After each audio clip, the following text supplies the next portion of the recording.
Guest बड़े कमाल के हैं। उन्होंने पूरी दुनिया में एक बहुत कमाल का स्पिरिचुअल रेवोल्यूशन की शुरुआत की। अब वो बढ़ता चला जा रहा है। जब भारत में होड़ लगी हुई थी डॉक्टर और इंजीनियर बनने की, तो उन्होंने एक नया रास्ता दिखाया, इनर इंजीनियरिंग का। ये एक ऐसे स्पिरिचुअल मास्टर हैं जो स्पिरिचुअलिटी को आसान बना देते हैं, आज के जमाने का बना देते हैं। ये एक ऐसे योगी हैं जो योगा को कूल बना देते हैं, रिलेटेबल बना देते हैं। Boys and girls, join your hands together for the mystic, for the yogi, for the revolution we know as Sadhguru.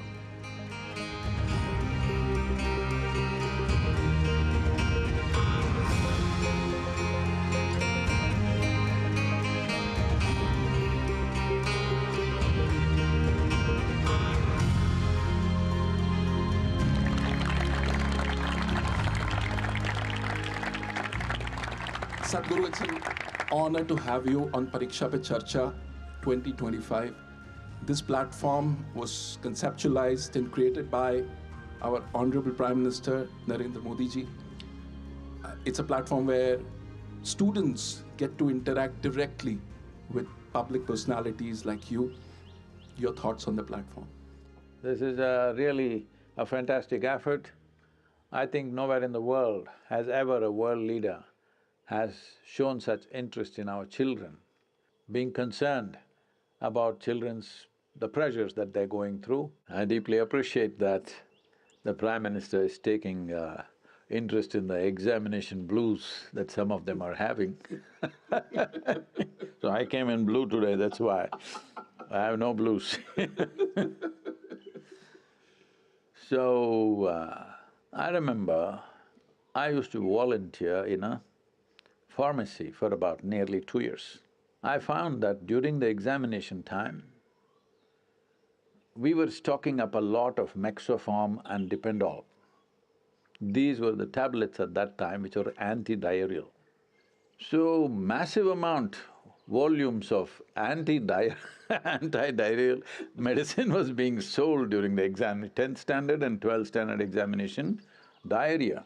So this was like a pattern. Yes, you wouldn't believe this. All the pharmacies are stocking up extra stock because it'll all be sold.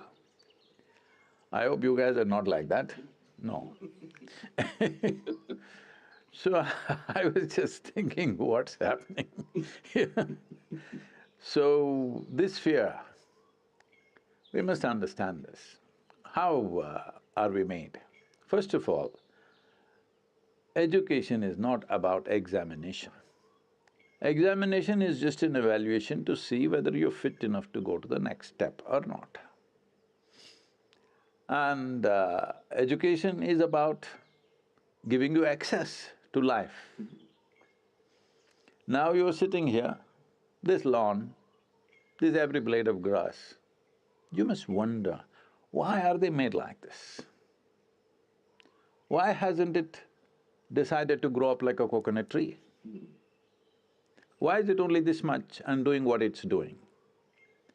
What I'm telling you is, you must keep your intelligence in a dynamic mode. Doesn't matter what it is. There's a motorcycle here. It's not just about thinking, oh, I want to have one. That's not the point. How does it work? What is it? If you look at the grass, what is the biology of it? What is the physics of it? What is the chemistry of it? If you look at the motorcycle, what is the physics of it? What is the math of it? What is the chemistry of it which makes it go? Look at yourself, the same thing. You must keep your intelligence in a dynamic mode. It is not like when I study, I'm like this, rest of the time I'm like that. No.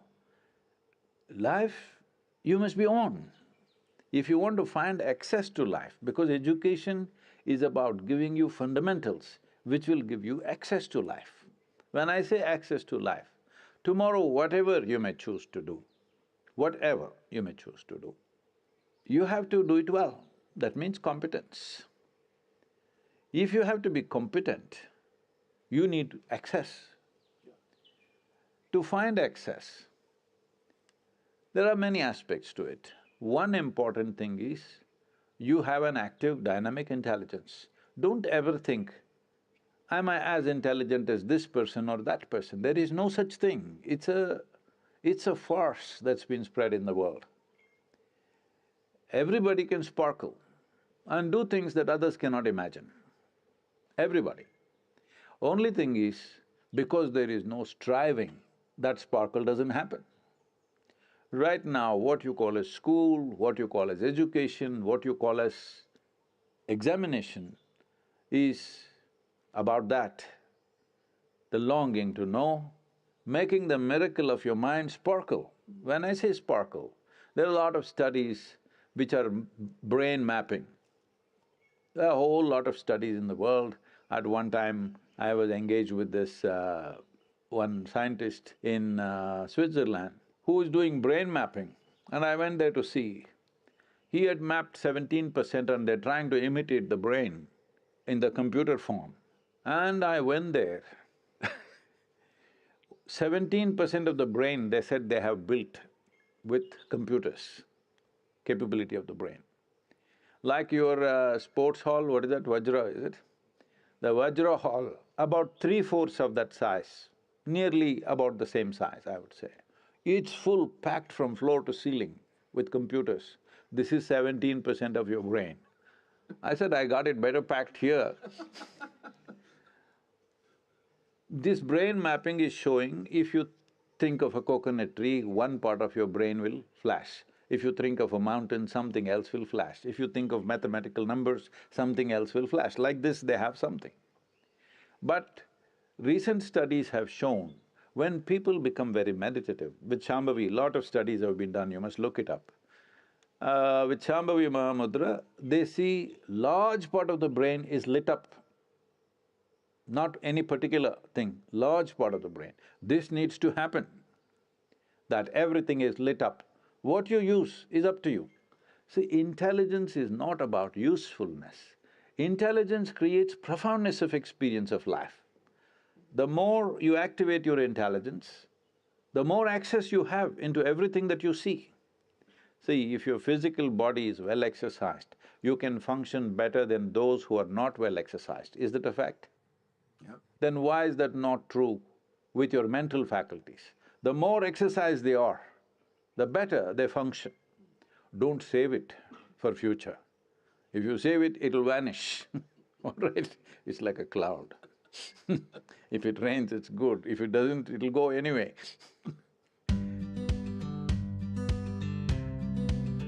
Namaskaram Sadhguru. My name's Anavi, I'm in 10th grade. So, I feel like very stressed like about my boards and everything. Boards? But, yeah, boards, because I'm in 10th. Boards, Yeah. okay. But You mean your examination? This Pariksha pe Charcha, board. I know what you're saying, but… I'm not able to like put that stress into action. Like I have time, but instead of using that time to study, I like play something. And yeah, I don't know what to do about it. If you're playing, you're not stressed, obviously.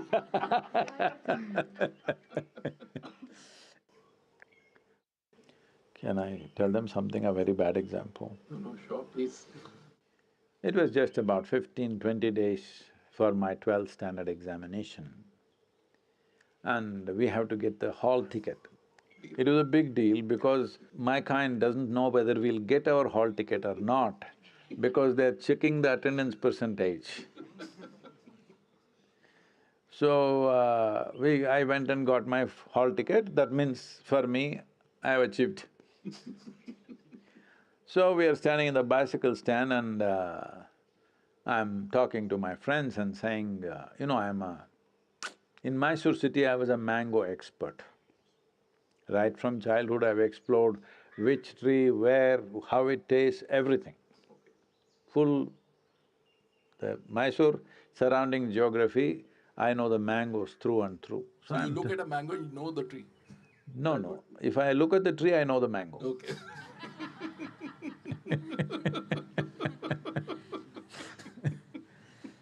So I know how it tastes, what it is, everything, because I've eaten from every tree. As now also I don't see what is mine, what is not mine, then also I did not see what is mine and what is not mine. So I'm telling my friends, the university campus there is the mangoes have all blossomed because first we eat the raw mango at different stages and then when it ripens we eat it in different ways. Mango season is mango, mango, mango, all right? Then I was sitting on my bicycle and telling them, hey, come on, let's go. Then on the first floor is the headmaster's, the principal's office. So he's listening, we didn't realize. And then he comes to the window and shouts, the examination is just 15 days away and you're going for mangoes? Instinctively, I said this, sir, examination comes twice a year, mangoes come only once a year. I passed and went on, all right? So, because 15 days means I still don't even have my textbooks yet. I have to beg, borrow from somebody because I invested all that in something else. So I'm not being a nice example, but I'm just telling you that your textbook is not a challenge for your intelligence, no matter who you are. No matter you've not done well in the school till now, but still I'm telling you, for your intelligence, the textbook is not a challenge. You're unnecessarily making it difficult for yourself by approaching it in a certain way. Make your textbook itself into a play. Hello? Make it playful. Why can't you learn playfully?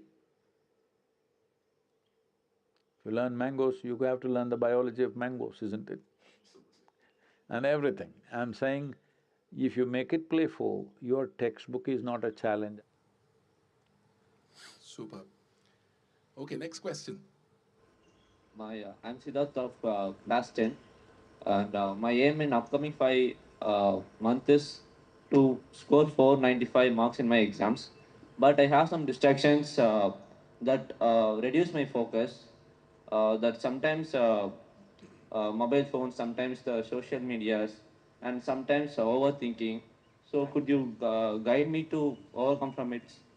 Well, social media and that phone companion that you have a smartphone or a dumb phone? Smartphone. See, generally we call somebody smart only if we find them smarter than us. Hello? So you should have a phone which is smarter than you, it's not good. You should be smarter than the phone, then you decide how to use the phone. If the phone decides how it should be used, then it's too smart a phone for you, you must choose the dumb phone. About overthinking, see, my problem is, nobody in the world is thinking enough. They're not thinking enough. You must understand the difference between thinking, that means a conscious process of thought, isn't it? Where you are in control. A conscious process, don't use the word control. Okay. Your thought must be liberated, not controlled. But a conscious process of thought is thinking. Having a mental diarrhea is not thinking. So make the distinction. Are your thoughts running away by themselves or are you thinking? If you're thinking, it's fantastic. Yeah. Hello? People are always talking about overthinking. There is no such thing. You must think beyond everybody else. Hello? Only then you'll do something worthwhile. Only if you think beyond everything that's happening right now, you will do something worthwhile, isn't it? If you think what you're thinking is overthinking, then you will try to cool it down because your machine is getting hot. Why is it getting hot? Friction. Why is friction?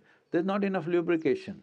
Right now any machine, this motorcycle is parked here, you take out the engine oil and ride it. In 3 minutes, this wonderful machine will be finished, yes or no? Same thing with you, no lubrication and you trying to use your mind, boom, it'll break. You call this stress, you call this anxiety, call it whatever, more and more names. The problem is, you don't know how to hold your mind. You don't know how to keep it in alignment. We were talking about geometry. Only what is geometrically well aligned will function smoothly. What is not well aligned will create friction, isn't it? Where there is friction, you lower the activity naturally. Anything which is frictious is stressful to operate. Anything that's frictious, you'll always try to save yourself. So for this we can do something very simple. The simple thing is just this, that what you call as my body and what you call as my mind, both are accumulations. Yes? You gathered them over a period of time. All the content of your mind you gathered, the content of your body you gathered from outside. Am I correct? What you have gathered can be yours, cannot be you. Is it correct? Right now, if I try to hold this little vessel with my little finger, obviously it's going to crash. If I hold it this way, there is no problem in holding this. How you hold it is very important, isn't it? Anything that you gather, anything that's yours, that is useful to you, you must hold it right, only then it works for you. If you don't hold it right, then it doesn't work for you, it'll work against you. So, this process of overthinking or whatever you're calling it, there's no such thing as overthinking. Mind may be running away. Why is it running away? Simply because you must understand, you do not know the difference between your psychological process and yourself. There is no distinction between what you're doing and what you are. You're doing something, is thought what you're doing?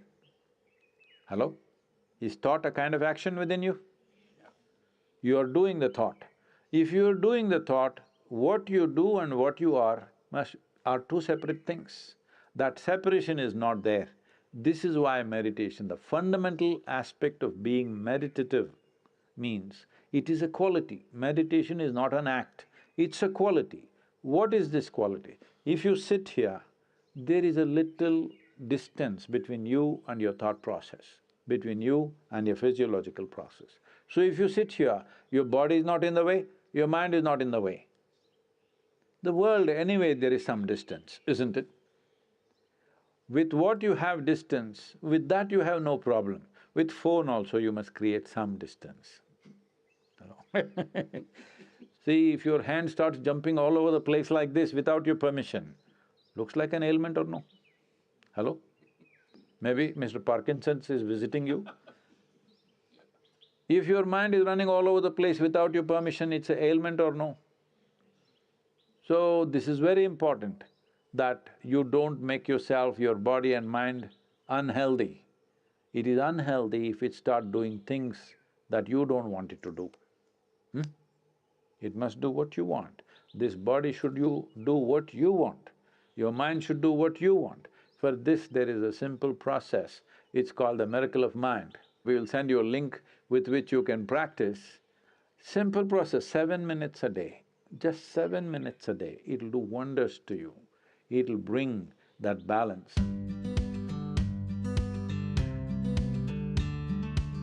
So, Sadhguru, now it's time for some techniques, some yoga masterclass from you for all the students who are right now tuned into this broadcast. So this is a simple process which will create the distance between you and the body, and your psychological process and physiological process. If there's a little distance, you are free from those things. You can use the body, you can use the mind the way you want. So this is very important at this stage in your life. Examination, no examination, you must keep yourself in full vibrance. For this, there is a simple process. You know sound is a vibration, so we will use some basic sounds.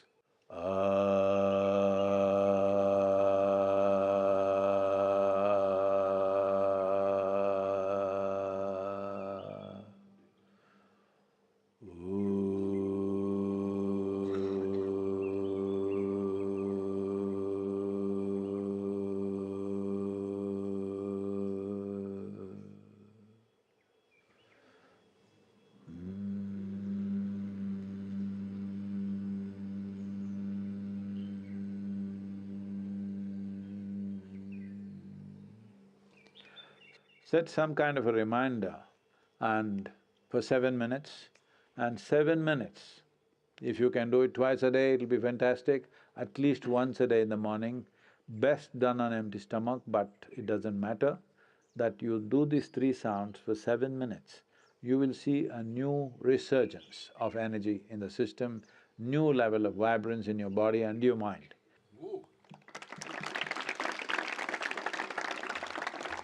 It was an absolute pleasure to have you on Pariksha Pe Charcha 2025, Sadhguru. Thank you for your wisdom. Deeply appreciate this effort. Well, but it's for the children to make use of it. Not only this, in whichever way, if you bring certain kind of yogic practices, simple things which will bring balance into body and mind, it'll do wonderful things, not just for the examination time. If you bring this into your life, it'll carry you through life without leaving a scratch upon you. Let's make it happen. I hope इस episode से आपने बहुत कुछ सीखा। आपको अब super power मिल चुकी है योगा और मेडिटेशन की, तो अब बस आपको अपनी एग्जाम्स की तैयारी करनी है, मुस्कुराते रहना, हंसते रहना है। As our PM sir says, laugh in, laugh out. I learned that there's no point of being stressed. Don't worry about your future or what you're going to do or if you're going to fail. Just be in the moment and give your best. And I should also practice yoga just to keep my mind centered and just to keep it balanced and keep it going. It has made my perspective on exams very different. Once I'm done, I can go back to studying with a fresh mind, a new look, a new approach to everything. Thank you so much, Modi ji, because this initiative itself has given me a feeling that he takes our students also very importantly, and it makes us feel that, okay, studies is not too much, exams is not too much, it's just an obstacle and we shouldn't even consider it as an obstacle. It's really something that we should take lightly, enjoy, and nothing to be stressed about.